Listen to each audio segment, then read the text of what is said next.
कहानी एक छोटे से गांव सुदर्शनपुर की है, जहां लोग सीधा साधा जीवन जीते थे।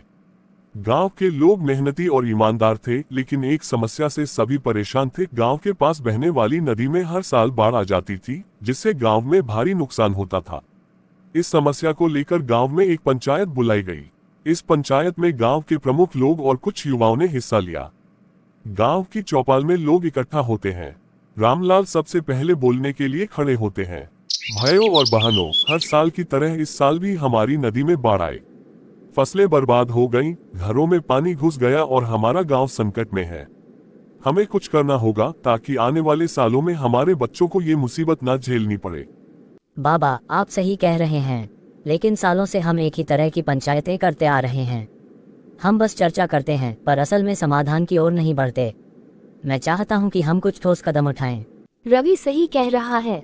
हमें अब नई सोच और नई तकनीक का सहारा लेना होगा। मैंने सुना है कि आसपास के गांवों में नदी के पास बांध बनाकर इस समस्या से छुटकारा पाया जा रहा है। हमें भी ऐसा कुछ सोचना होगा। बांध बनाने की बात तो सही है, पर उसमें बहुत पैसा और समय लगेगा। हमारी दुकानें भी बंद हो जाएंगी और व्यापार ठप हो जाएगा। हम कैसे जिएंगे? बंसीलाल चाचा, आप अपनी चिंता छोड़िए। अगर हम आज सही निर्णय नहीं लेते तो भविष्य में हमें इससे कहीं ज्यादा नुकसान होगा। ये तो हमारी सुरक्षा और आने वाली पीढ़ियों के लिए जरूरी है।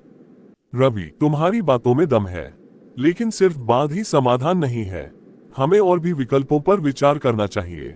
इसी दौरान गांव के पास से नदी की आवाज गूंजती है, जैसे कोई संदेश देना चाहती हो।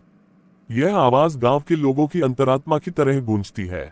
तुम्हारे निर्णय ही तुम्हारे भविष्य को आकार देंगे। प्रकृति के साथ सामंजस्य बैठाकर चलो, वरना तुम अपने ही बनाए संकट में डूब जाओगे। हमने प्रकृति से बहुत कुछ लिया है। अब वक्त आ गया है कि हम उसे कुछ वापस दें। हमें सही तरीके से बाढ़ को नियंत्रित करने के लिए योजना बनानी होगी, ताकि हमारी फसलें और घर सुरक्षित रहें। बिल्कुल सुनीता, मैं शहर में कुछ इंजीनियर दोस्तों से बात करूंगा। वे हमें तकनीकी मदद कर सकते हैं। साथ ही हम आसपास के गांवों से भी मदद ले सकते हैं, ताकि सामूहिक प्रयास हो सके। ठीक है, अगर इससे गांव का भला होता है तो मैं भी सहयोग करने को तैयार हूँ, पर हमें इसे जल्दी करना होगा। बंसीलाल, चिंता मत करो, हम सभी मिलकर इस काम को पूरा करेंगे। लेकिन एक बात याद रखना, जो भी निर्णय लिया जाए वो गांव के हर व्यक्ति की भलाई के लिए होना चाहिए। गांव के सभी लोग सहमत होते हैं और मिलकर नदी के पास बांध बनाने और पानी की सही दिशा में बहाव के लिए योजना बनाने का निश्चय करते हैं। रवि और सुनीता इस काम की जिम्मेदारी अपने कंधों पर लेते हैं। कुछ महीने बाद गांव में बांध बन चुका होता है। बाढ़ अब नियंत्रित हो गई है और गांव में खुशहाली लौट आई है। गांव के लोग अब मिलकर खेती करते हैं और सभी को इसका लाभ मिलता है। रामलाल अपने बेटे रवि की ओर गर्व से देखते हैं। रवि, तुमने जो किया उससे गांव का भविष्य सुरक्षित हो गया है।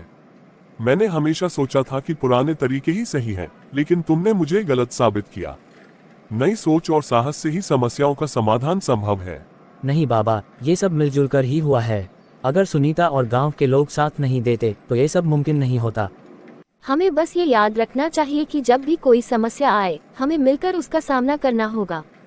यही हमारी ताकत है। नदी की शांत धारा अब गांव के समृद्ध भविष्य की ओर संकेत करती है।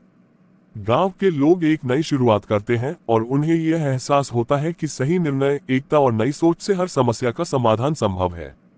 समस्याओं का सामना नई सोच, एकता और दृढ़ निश्चय से ही किया जा सकता है। जब सब मिलकर साथ चलते हैं तो कोई भी चुनौती बड़ी नहीं होती। Audio Jungle।